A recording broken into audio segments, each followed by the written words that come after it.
नमस्कार दोस्तों, स्वागत है आप सभी का यूपी पुलिस कांस्टेबल एग्जाम के लिए जीके जीएस के एक और महत्वपूर्ण प्रैक्टिस सेट में। तो चलिए आज की वीडियो शुरू करते हैं। पहला प्रश्न है, फ़ारेनहाइट में जल का क्वथनांक कितना होता है? 100 degree Fahrenheit, 212 degree Fahrenheit, 150 degree Fahrenheit, 244 degree Fahrenheit. तो फ़ारेनहाइट में जल का क्वथनांक जो कि 212 डिग्री फ़ारेनहाइट होता है। राइट ऑप्शन नंबर 20 का हो जाएगा। वहीं बात करें सेंटीग्रेड में, तो 100 डिग्री सेंटीग्रेड जो कि जल का क्वथनांक होता है सेंटीग्रेड में, और 373.127 केल्विन जो कि केल्विन में ये क्वथनांक जल का होता है। तो ये फ़ारेनहाइट में हो गया, ये सेंटीग्रेड में हो गया और ये केल्विन में जल का क्वथनांक हो गया। ये तीनों आप लोग ध्यान रखेंगे। अगला है, निम्नलिखित में से किस तत्व की परमाणु त्रिज्या सबसे छोटी होती है? Bromine, chlorine, sodium, calcium. तो इन तत्वों में से सबसे छोटी परमाणु त्रिज्या जो कि क्लोरीन की होती है, क्लोरीन से बड़ी ब्रोमीन की होती है, ब्रोमीन से बड़ी सोडियम की होती है, सोडियम से बड़ी कैल्शियम की होती है। ऑप्शन में सबसे बड़ी परमाणु त्रिज्या जो कि कैल्शियम की होती है। राइट ऑप्शन नंबर 20 का हो जाएगा। अगला प्रश्न है,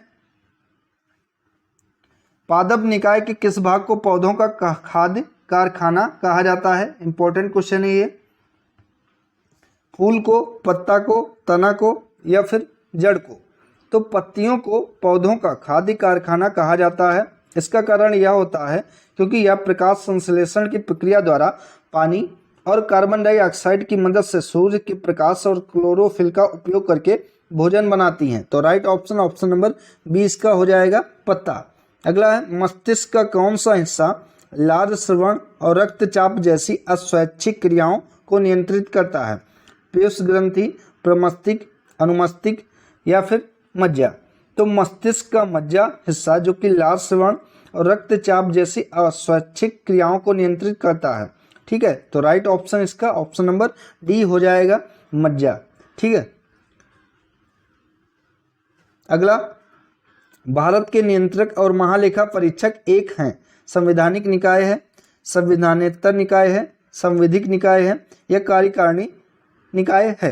तो भारत के नियंत्रक और महालेखा परीक्षक जो कि एक संवैधानिक निकाय है और इसकी बात अनुच्छेद 148 में कही गई है। ठीक है, अगर पूछे कौन सा अनुच्छेद है तो ये अनुच्छेद 148 है। ठीक है, और भारत के नियंत्रक और महालेखा परीक्षक जो कि एक संवैधानिक निकाय है। राइट ऑप्शन नंबर ए इसका हो जाएगा। अगला, विधानसभा का सदस्य बनने के लिए आवश्यक न्यूनतम उम्र कितने साल होनी चाहिए? 35 साल। तो किसी भी राज्य का राज्यपाल और राष्ट्रपति बनने के लिए, उपराष्ट्रपति बनने के लिए उम्र जो कि कम से कम 35 साल होनी चाहिए। लेकिन पूछा गया कि विधानसभा का सदस्य बनने के लिए कितनी आयु सीमा होनी चाहिए? तो 25 साल आयु सीमा कम से कम होनी चाहिए। राइट ऑप्शन नंबर सी हो जाएगा। वहीं ग्राम प्रधान का चुनाव लड़ने के लिए 21 साल की आयु सीमा होनी चाहिए। ठीक है, तो राइट ऑप्शन नंबर सी इसका हो जाएगा। अगला, भारत में किसी भी राज्य के राज्यपाल पद पर नियुक्त सर्वप्रथम महिला कौन थी? सरोजिनी नायडू, इंदिरा गांधी, विजय लक्ष्मी पंडित या पद्मजा नायडू? तो ये सरोजिनी नायडू थी जो कि भारत के किसी भी राज्य के राज्यपाल पद पर नियुक्त सर्वप्रथम महिला थी। राइट ऑप्शन नंबर सी इसका हो जाएगा और ये उत्तर प्रदेश की राज्यपाल बनी थी। ठीक है, ध्यान रखेंगे। राइट ऑप्शन ए है। अगला, हिंदू पौराणिक कथाओं के अनुसार महाकाव्य रामायण में भगवान श्री राम अयोध्या के शासक थे जो रिक्त स्थान है की राजधानी थी। अयोध्या किसकी राजधानी थी? हस्तिनापुर की, कुरु की, कलिंग की या कौशल की? तो अयोध्या जो कि कौशल की राजधानी थी। राइट ऑप्शन नंबर डी इसका हो जाएगा। ठीक है। अगला, कौटिल्य का अर्थशास्त्र मौर्य प्रणाली के किस क्षेत्र का वर्णन करता है? अर्थशास्त्र का, प्रशासन का, विदेश नीति का या फिर वाणिज्य का? तो कौटिल्य का अर्थशास्त्र जो कि मौर्य प्रणाली के प्रशासन क्षेत्र का वर्णन करता है। राइट ऑप्शन नंबर बी हो जाएगा। ठीक है, ये वाणिज्य से संबंधित नहीं है अर्थशास्त्र, ये प्रशासन से संबंधित है, ये ध्यान रखेंगे।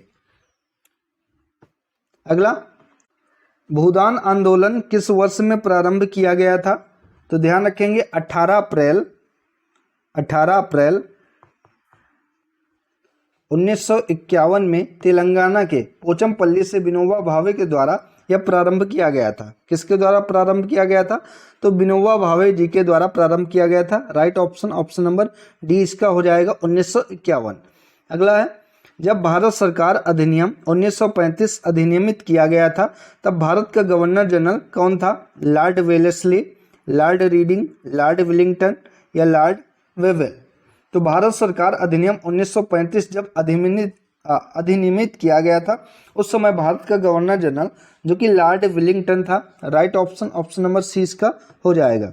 वर्ष 1917 में बनी भारतीय महिला संघ की पहली महिला अध्यक्ष कौन थी? Madam Blavatsky, Annie Besant, Sarojini Naidu, Aruna Asif Ali.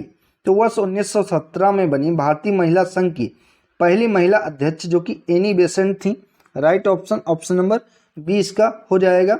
और एनी बेसेंट जो कि 1917 में ही भारतीय राष्ट्रीय कांग्रेस की पहली महिला अध्यक्ष बनी थी, ये भी ध्यान रखेंगे। अगला है, आयकर एक रिक्त स्थान है वृत्ति कर है, प्रत्यक्ष कर है, सेवा कर है या फिर अप्रत्यक्ष कर है? तो आयकर जो कि एक प्रत्यक्ष कर यानी कि डायरेक्ट टैक्स है। तो right option option number B इसका हो जाएगा। भारत में प्रथम पंचवर्षीय योजना किस वर्ष प्रारंभ हुई थी? 1950, 1951, 1952, 1953। तो भारत में पहली पंचवर्षीय योजना की शुरुआत जो कि 1951 में की गई थी। इसका मुख्य उद्देश्य था बांधों और सिंचाई में निवेश तथा कृषि प्रधान क्षेत्र में कार्य पर ध्यान देना। राइट ऑप्शन ऑप्शन नंबर 20 का हो जाएगा। अगला, डेनमार्क, आइसलैंड, नॉर्वे, स्वीडन एवं फिनलैंड मिलकर क्या कहलाते हैं? नीदरलैंड, स्कैंडिनेविया, यूरेशिया या फिर ऑस्ट्रेलिया? तो ये सभी मिलकर जो कि स्कैंडिनेविया प्रायद्वीप कहलाते हैं। राइट ऑप्शन ऑप्शन नंबर 20 का करेक्ट ऑप्शन हो जाएगा स्कैंडिनेविया। ठीक है। अगला क्वेश्चन, कौन सा महासागर अधिकतम निमग्न द्वीपों से बना है? तो निमग्न द्वीप वे कहलाते हैं जिनकी ऊपरी सतह चपटी होती है, यानी कि इस तरीके से होते हैं और ये पूर्णतया जो कि पानी के अंदर होते हैं, ये निमग्न द्वीप कहलाते हैं। तो इनमें कौन सा महासागर अधिकतम निमग्न द्वीपों से बना हुआ है? तो ये प्रशांत महासागर है। Right option option number A इसका हो जाएगा। ठीक है। अगला, वायुमंडल में ऑक्सीजन की मात्रा कितनी होती है? 18%, 21%, 78% या फिर 39%? तो वायुमंडल में सबसे ज़्यादा नाइट्रोजन जो कि 78.08 या लगभग 78% कह सकते हैं पाई जाती है। उसके बाद ऑक्सीजन गैस पाई जाती है, ऑक्सीजन गैस जो कि 20.94% पाई जाती है। और उसके बाद आर्गन गैस पाई जाती है जो कि 0.93% पाई जाती है। उसके बाद CO2 गैस जो कि 0.03% पाई जाती है। उसके बाद अन्य गैसें जैसे कि नियान, हीलियम, ओजोन, हाइड्रोजन आदि गैसें शामिल हैं। लेकिन क्वेश्चन में पूछा गया कि वायुमंडल में ऑक्सीजन की मात्रा कितनी होती है? तो 21% होती है। Right option option number B इसका हो जाएगा। ठीक है। अगला, निम्नलिखित में से कौन सी नदी यमुना नदी की सहायक नदी नहीं है? तो पूछा है कौन सी नदी सहायक नदी यमुना नदी की नहीं है? तो केन नदी, बेतवा नदी और चंबल नदी, ये तीनों नदी जो कि यमुना नदी की सहायक नदी है, लेकिन कल्याणी नदी यमुना नदी की सहायक नदी नहीं है। Right option option number D इसकी करेक्ट ऑप्शन हो जाएगा। ठीक है। यमुना गंगा की सबसे बड़ी सहायक नदी है, ये भी ध्यान रखेंगे।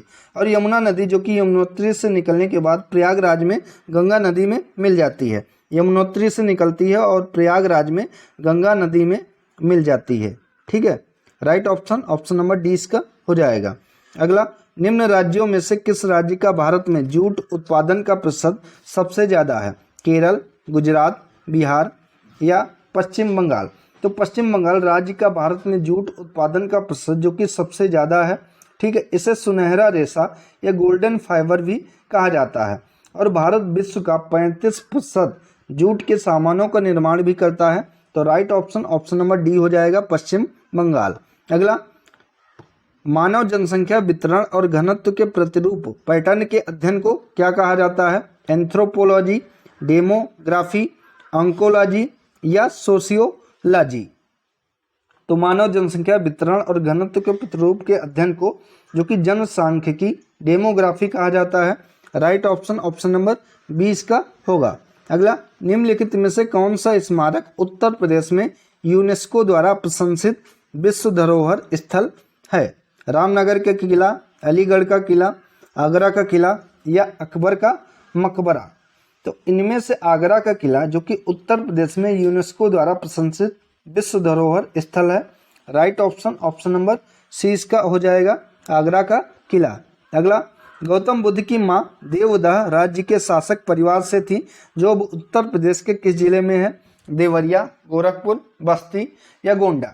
तो महात्मा गौतम बुद्ध की मां का नाम जो कि महामाया था, क्या था नाम? तो महामाया इनकी माता का नाम था गौतम बुद्ध की, ठीक है। और वह देवदह राज्य के कोलीय वंशीय शासकीय परिवार से संबंधित थे। और देवदह जो कि राज्य वर्तमान समय में उत्तर प्रदेश के बस्ती जिले में स्थित है। Right option option number C इसका हो जाएगा। अगला, निम्न में से किस लोक नृत्य का आयोजन बुंदेलखंड क्षेत्र में फसल कटाई के समय किया जाता है? कर्मा, छोलिया, चरकुला या फिर सैरा? तो सैरा नृत्य जो कि बुंदेलखंड का प्रसिद्ध लोक नृत्यों में से एक है और यह फसल कटाई के समय आयोजित किया जाने वाला एक लोक नृत्य काफी प्रसिद्ध है। Right option option number D इसका होगा। अगला, इनमें से कौन सा उत्तर प्रदेश का पारंपरिक शिल्प नहीं है? कांथा टांके, जरदोजी, चिकनकारी, संगमरमर, जड़ना? तो इनमें से कांथा टांके जो कि उत्तर प्रदेश का एक पारंपरिक शिल्प नहीं है, शेष जरदोजी, चिकनकारी और संगमरमर जड़ा ये सभी तीनों हैं। तो right option option number A इसका हो जाएगा। अगला प्रश्न है, पेट्रोलियम निर्यातक देशों का संगठन जिसे ओपेक के नाम से जाना जाता है, इसका गठन में किया गया था? बगदाद सम्मेलन में, स्टॉकहोम सम्मेलन में, ओईसीडी में या यूएनओ में? तो ओपेक का गठन कहाँ पर किया गया था? तो राइट ऑप्शन है बगदाद सम्मेलन में इसका गठन किया गया था। Correct option option number A इसका हो जाएगा, ठीक है। अगला क्वेश्चन है, भारतीय नौसेना में सम्मिलित प्रथम नाभिकीय पनडुब्बी का नाम क्या है? तो भारतीय नौसेना में सम्मिलित प्रथम नाभिकीय पनडुब्बी का नाम जो कि चक्र है। Right option option number A इसका होगा। अगला क्वेश्चन है,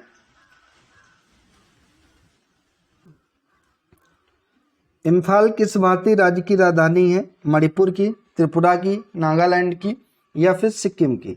तो इम्फाल जो कि मणिपुर की राजधानी है। Right option option number A हो जाएगा। और मणिपुर भारत का एक पूर्वोत्तर राज्य है। नागालैंड की राजधानी क्या है?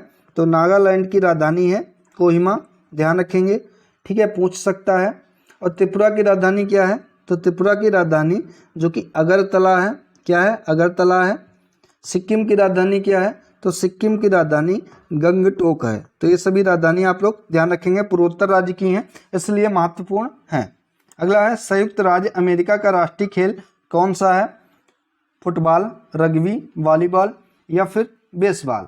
तो संयुक्त राष्ट्र अमेरिका का राष्ट्रीय खेल जो कि बेसबॉल है। Right option option number D इसका हो जाएगा, ठीक है। फुटबॉल किसका राष्ट्रीय खेल है ये आपको बताना है। तो फुटबॉल जो कि ब्राजील व फ्रांस का राष्ट्रीय खेल है। रग्बी किसका राष्ट्रीय खेल है? तो रग्बी जो कि न्यूजीलैंड का राष्ट्रीय खेल है। वॉलीबॉल किसका? तो वॉलीबॉल जो कि अपने पड़ोसी देश श्रीलंका का राष्ट्रीय खेल है। और बेसबॉल ये अमेरिका का राष्ट्रीय खेल है। भारत का राष्ट्रीय खेल तो हॉकी है, ये ध्यान रखेंगे, ठीक है। अगला, इनमें से किस भारतीय राज्य में बाघ रक्षित स्थान टाइगर रिजर्व की संख्या सबसे अधिकतम है? आंध्र प्रदेश, तमिलनाडु, मध्य प्रदेश या फिर पश्चिम बंगाल?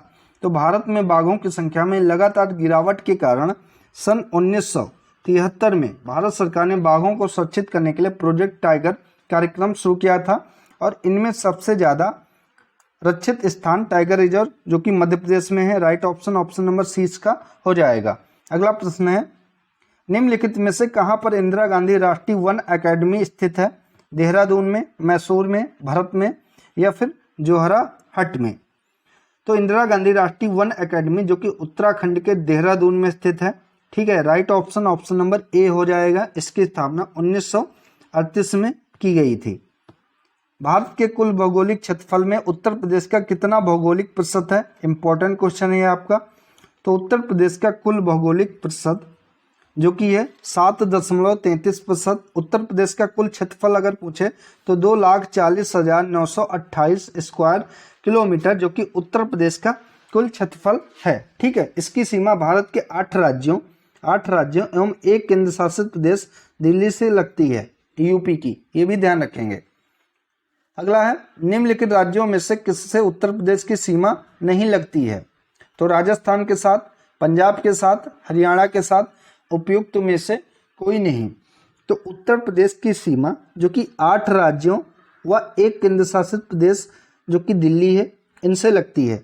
इन 8 राज्यों में शामिल हैं जिनमें आपका यूके, उत्तराखंड है, ठीक है, एचपी, हिमाचल प्रदेश है, हरियाणा है, राजस्थान है, एमपी है, मध्य प्रदेश है, छत्तीसगढ़ है, बिहार है,